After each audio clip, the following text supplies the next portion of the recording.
Michael Harley with STL Total Tennis. I'm here with my best student, Gus Tettlebaum. Will you introduce yourself? Gus the Temple.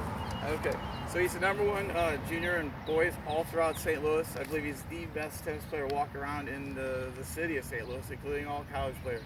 My good friend Roger Falmer is the coach of WashU, may disagree. They've got a pretty good player over there. However, today we're going to talk a little bit about a flawed concept. That concept being, you might have seen, there's one of the largest companies in town puts their juniors. You may have yourself been put on one of these green dots here, this green dot, and told to do something like this. Nice, turn sideways. This concept of turn sideways, like this.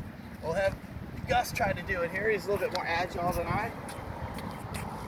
As you turn sideways in that motion, we lose what's known as tracking. Tracking is your eye's ability to follow the ball.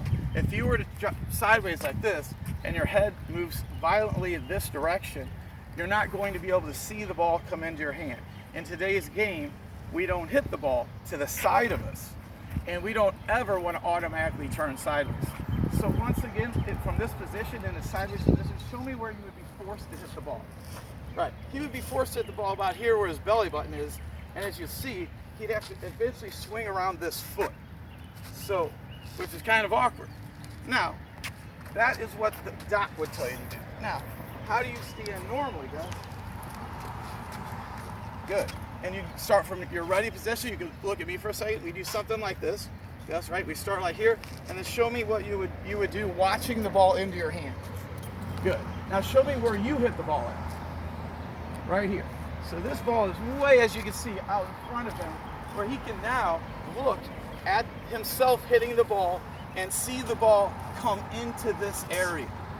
So if you have ever been put on one of these dots, and we specialize here at STL Total Tennis, here at Francis Park, at helping people who've been taught that flawed concept, which leads to a variety of different problems, swing around your foot, wrist injuries, not be able to see the ball, young kids literally whiffing the ball, not being able to hit it. So just know, if you have been put on one of these right here, what this is not any teaching tool. It's basically this, if I did it right. It is a dollar sign. It is something when you have multiple kids, too many kids on the same court. I know I work for the biggest company in town that does this. Tried to talk them out of it. They're just to space you off and roll you through the programs. But as you develop these flawed concepts, you will not be able to play effectively past the age of 12. Promise you that. And this particular company does not have junior programs for people after the age of 12. So once again, these dots, say no to the dot, say no to the dollar signs. If you want it all to be just taught how to play properly, like the #1 tennis player in the city, we're here at STL Total Tennis at Francis Park. You can find us on Facebook, or the number is 314-441-5566. Thanks, Gus.